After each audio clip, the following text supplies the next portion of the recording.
Well, hi, folks. Thanks for joining. I know it's later in the day on the East Coast. I hope this is pretty interesting for people.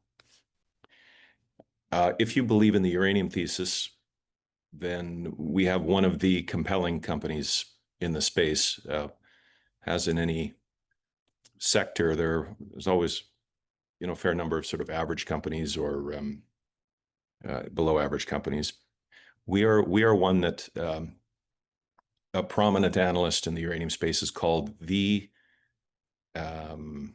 call option in the uranium space in North America. And I'll explain why. We're a high torque company. That means that there is risk, but the reward is probably worth the risk, I think, once you do the analysis. I want to mention that at the end, I'll give everybody my cell phone number and email. I'm on WhatsApp with lots of investors. I'm always happy to interact with any investor too. I noticed the gentleman that was just before me mentioned that. So you'll see in the cover slide here, 100 million pounds potential. We truly have the potential to be one of the biggest companies with the largest uranium endowment in North America. We have that potential. That is exciting for us and for investors, but also it's very appealing for potential acquirers. Explain how this works here. Let's see. How do I change this slide? Everybody's used to these legal slides, pardon me. The important thing to note here is that we have lots of uranium. In fact, a huge amount of estimated uranium, but it was estimated several decades ago, so it's categorized as historical and not current under 43-101. That's the Canadian regulation that governs the disclosure of mineral resource information. So the work that I talk about was done a few decades ago. This is a nice summary slide for people who just want to capture the whole thesis regarding Myriad.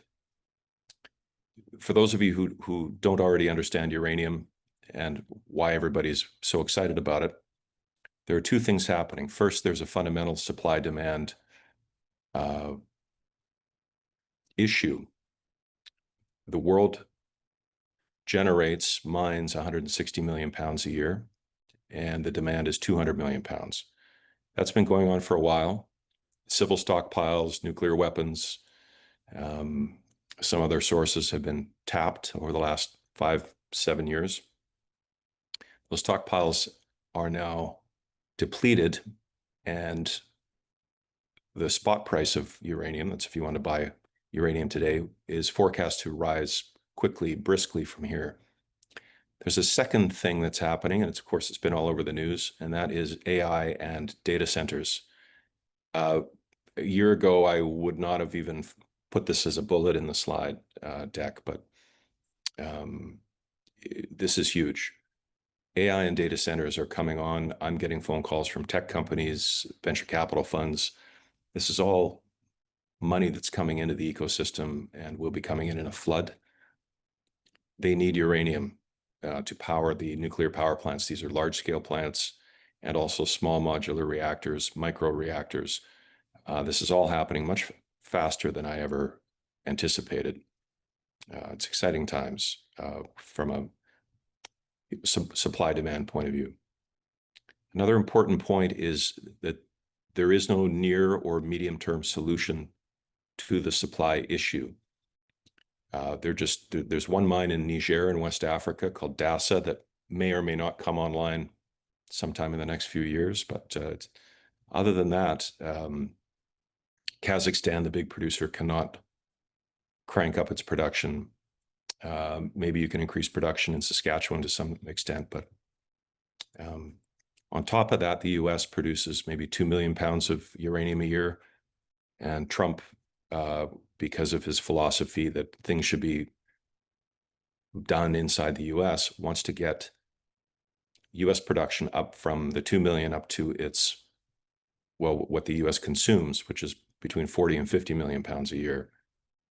That is not possible in any scenario, near term or medium term, but the political drive and support from the federal government and some state governments is there, and that's going to get big.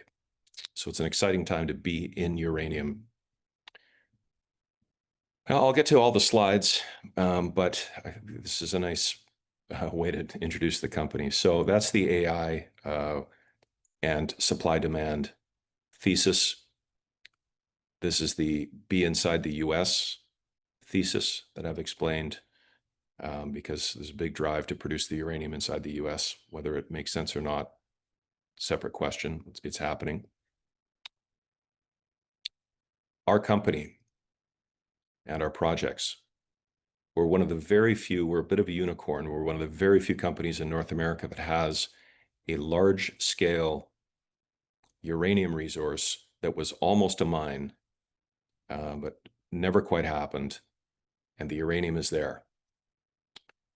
Our Copper Mountain project, it's called Copper Mountain, but it's a uranium project, has 2 Cold War era producing mines in the center of the project area. Our Copper Mountain project saw a huge investment in the 1970s by Union Pacific Railway and California Edison. California Edison was partnered with Union Pacific Railway. They drilled 2,000 boreholes. That's a vast number of boreholes. They spent about 85, 86 million US dollars in today's dollars on our project. And they were planning on producing uranium at scale starting in 1983. But something happened. The 3 Mile Island incident, those of you who are old enough, like me, will remember 3 Mile Island, and the US uranium sector disappeared. Investment in the US sector stopped. If not for that, this would be a large-scale uranium mine today. So we've stepped in. We're the first group to unify ownership of Copper Mountain, and since 1983, and we've been drilling. You'll see it says imminent catalyst. We drilled 34 holes last year, and we've since assayed those holes, got great results. I'll tell you more about that. The metallurgy at our project is excellent. You get huge recoveries from heap leaching, which is a great way to process our ore. And of course, it's tried and true in copper and gold sectors. We're in Wyoming and New Mexico. Our second project is in New Mexico. Those are the top 2 states. Utah is also good, and a few others, of course, but Wyoming and New Mexico, we're right where you want to be. We have extensive historical data, and that guides us. Again, we have the 2 projects, and then we have management like yourself. Sorry, yours truly is what I meant to say. Yours truly, my colleague, Chairman Simon Clark, and others. We have built several companies from scratch, from literally a cocktail napkin to multi-$100 million, all the way up to Simon led American Lithium up to 1.3 billion or something. We built multiple companies from scratch and had exits, and we intend to do that here. So sorry to linger on this slide. I hope it is interesting for you. Let's take a look at what else we have here. So you can see the headlines here regarding Myriad. Proven leadership, I've talked about that. We've built these companies, and our technical team is excellent. One of the main points here is that our lead technical advisor, his name's Jim Davis, he was the general manager of the exploration of our project in the 1970s. He knows our project inside and out. He's very excited that we're back. He's telling us exactly what to do to advance it, and things are coming along very, very well. terms of permitting, Wyoming is very mining friendly.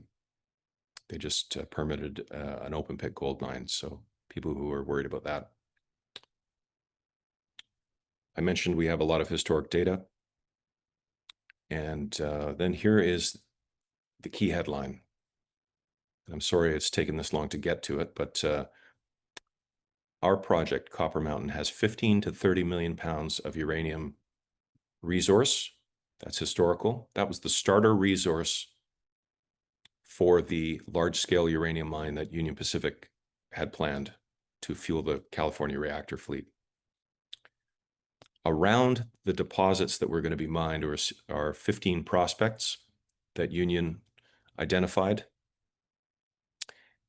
Union believed that if you added everything up, you'd get to 65 million pounds and beyond. That takes us to, again, 65 million pounds and beyond. That makes us one of the largest uranium projects in North America. Now, the final bullet there, or section, talks about drilling. We drilled 34 holes in 2024. Huge success. We did better than the historical data indicated. But then things got better. We sent everything for chemical assay, and we're delighted to say that our project that was already going to be a mine in the 1970s, 1980s, has a lot more uranium in it than anybody ever expected. This is due to something called disequilibrium, and it was a huge surprise and a wonderful surprise. So our project that was already going to be a mine, we've just news released this within the last few months, has a lot more uranium than anybody expected. I've given you basically the high points of the deal. I prefer this to flipping through the slide deck, but this is our team. That's me on the far left, Simon Clark, our chairman, and George Funderwalt is our geologist in the white hat. These are two members of our drill crew. Again, Simon, our chairman, is a blue chip guy, and you see Jim Davis at the bottom right. He's the not only was he general manager of exploring our project in the 1970s, but he actually discovered the first uranium mine at Copper Mountain, which was extensively mined throughout the 1950s and 60s. Bit of a corporate overview. You can see our shares outstanding. We have an excellent cap table, a number of very prominent uranium investors who came in after extensive due diligence. Swiss Uranium Fund, a number of funds out of New York and Toronto. Stephen Detells, if people know him, he wrote $1 million personal check after his technical person did a 2-month due diligence dive into our data room. I have invested personally $650,000 of my own money out of my checking account into this company, and I will keep investing. Our moment will come, and we're going to have an excellent exit. I'm one of the big shareholders. This is where we're located in Wyoming. A lot of the in situ recovery projects are on the far right there, a little to the east, and we are a mix of conventional mining and probable in situ recovery. This is what our project looks like. The blue items in the center are deposits identified by Union Pacific, and all the orange items have been drilled, and locations were drilled extensively, but not enough to bring them up into deposit category. We will do that, and hopefully we get to 65 million pounds. It's also possible we'll go well beyond that. Those estimates are just down to 175 meters, and we have extensive uranium, it looks like, deeper than that. So that would be all new uranium. This is on top of the new uranium I just mentioned, due to that is related to disequilibrium. That's disequilibrium, to make a long story short, is where these probes that we use to measure uranium grades, either they get the wrong number. They either underestimate or overestimate uranium in the ground. In our case, the probe's in the 1970s, and our probe in last year dramatically underestimated the uranium content of the rock. We have excellent infrastructure nearby, railroads, highways, power. It's all within 5 miles of the project. That's what Copper Mountain looks like. It's a beautiful spot. This is our drilling last year. On the far right is, we like this, it's a sketch of the mine plan that Union Pacific had for our project. So I just want to remind everybody, we're a unique, almost a unicorn-like project. This was going to be a large-scale mine. It will be again one day, unified ownership of it. And if you believe the uranium thesis, our time will come. We have a low burn, and when we drill, we raise more money to do that. But we're just in a fantastic position to generate a big return for investors. And that's why myself and these funds and sophisticated investors keep coming in. We know that our time is coming.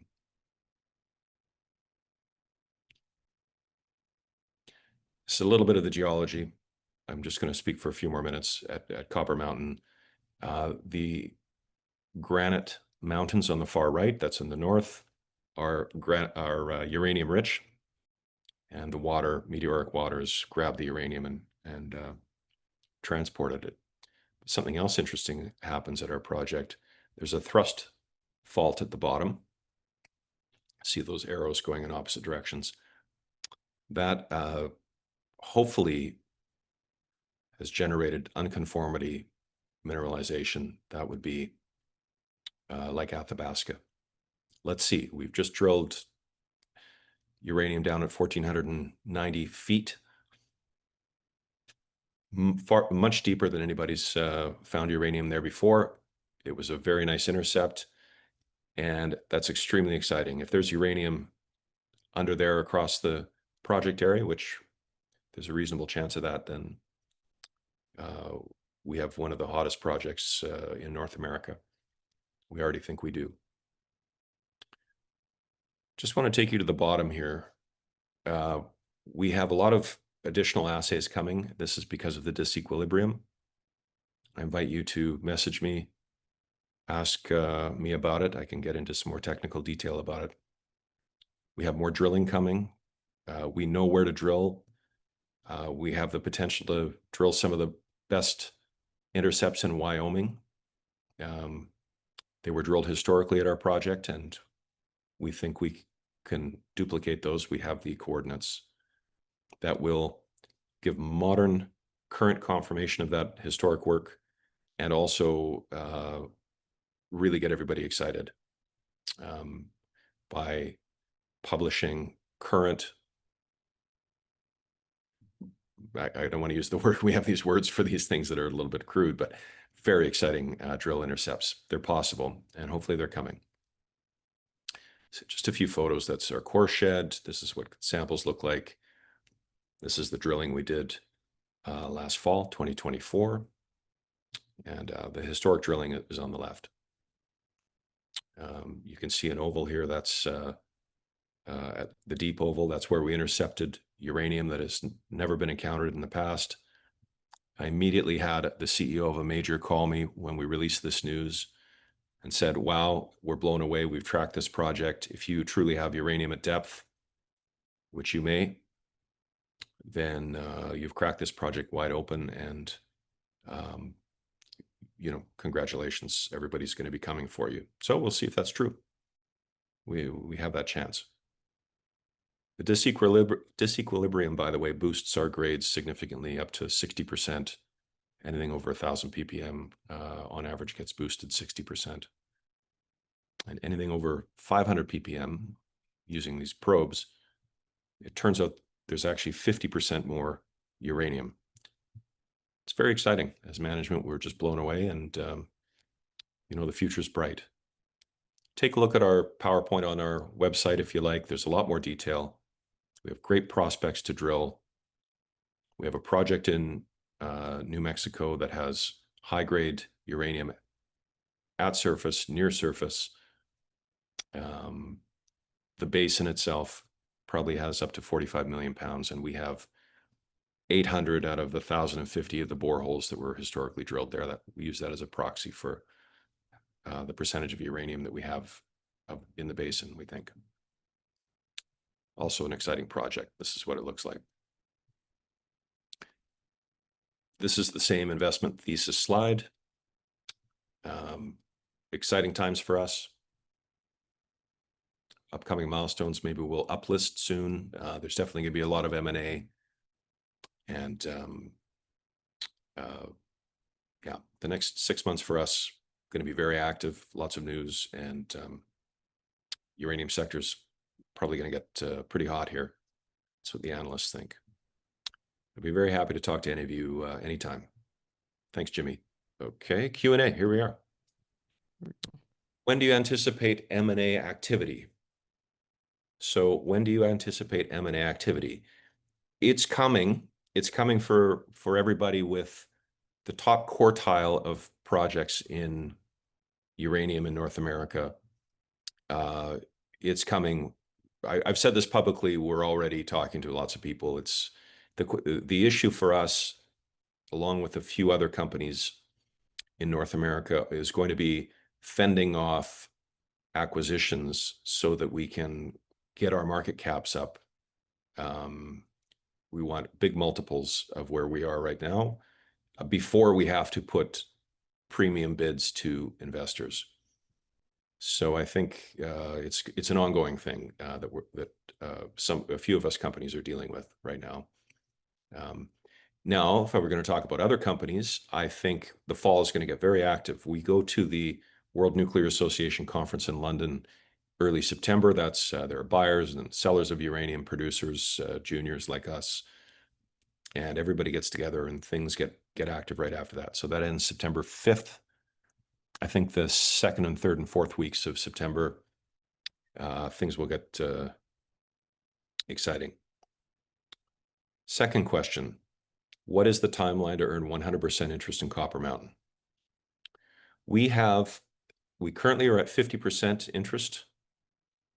We need to spend another $800,000 to get to 75% interest. That is our earn-in limit under the agreement. However, there is always a path to 100%. We just have to pay fair market value. However, as I've told people in interviews, there's a really good chance we're going to find a way to get 100% of this project. And it really is a 1 + 1 = 3 situation where owning 100% will be really accretive to value. And I think people will see something relating to us getting to 100% within the next few months. What market cap do you want to have before really engaging in M&A? I would love to be at least 4x from where we are before we have to. People who have seen that PUR, Premier American, just bought Nuclear Fuels. They paid, I think it was a 54% premium. I think between 40 and 60% is the premium you're going to see generally. So I would like to be up in the 100 to 200 million market cap range at least before we have to put bids. See what happens in Canada. It is similar in the US. As soon as a bid is, the premium is big enough, management has to show the bid to shareholders and ask them what they think. But, you know, my job is to get everybody the biggest return we can, the biggest return possible. Fortunately, you know, by nature, but also by situation, I'm a huge investor in Myriad, and so are my friends and colleagues. Our job and we're very aligned to get the biggest return we possibly can to shareholders, people who own equity. So, you know, we're going to try to really focus on that. How do we generate the best return for everybody? What is the market missing in terms of valuation? And what are the key catalysts for re-rate? Great question. So We do think, and others think, that we should be up in the $1.35, $1.85 range, $1.35 US zone right now. We have multiple analysts. We have one that published analyst, and then we have others that we talk to, and people will see more analyst coverage of us soon. We put this project into a small shell company, effectively. We did that before we understood that this is a big project that belonged in a SPAC, or should have had a $50 or $100 million market cap when we launched. We didn't know that the project was so big, and neither did the optionor, neither did our counterparty. So, this is all going to be understood eventually. It is how the markets work. However, we have to wait. But the moment will come, and I think that's why we feel like we're coiled steel. We're a spring that's going to jump in value. Key catalysts. I think when we put out some assays soon, this is additional assays from our drilling. Hopefully we show that and reconfirm that there is new uranium. So the project could stand on its own. We almost could do nothing, and I believe people would come for us. We're one of the very few projects with a large uranium endowment in the middle of Wyoming, the #1 jurisdiction in the world. We could, I think our value would go up just as people figure this out. But we've done some drilling. We hit it out of the park with the drilling, and now these additional assays, the penny will drop for a lot of people. They're going to have to come in. I think so. More assays coming. I think we're going to list on another exchange. We may switch to the venture and perhaps a US exchange with a lot more liquidity, a lot more visibility. That will help. And analyst coverage. Banks and analysts love us. They are excited about our future. So this will all happen. Thanks, Jimmy. Yeah, very good, Tom. That concludes this section. So I appreciate you joining us, and hopefully we'll get to see you soon in New York. Very good. Look forward to it. All right. See you soon.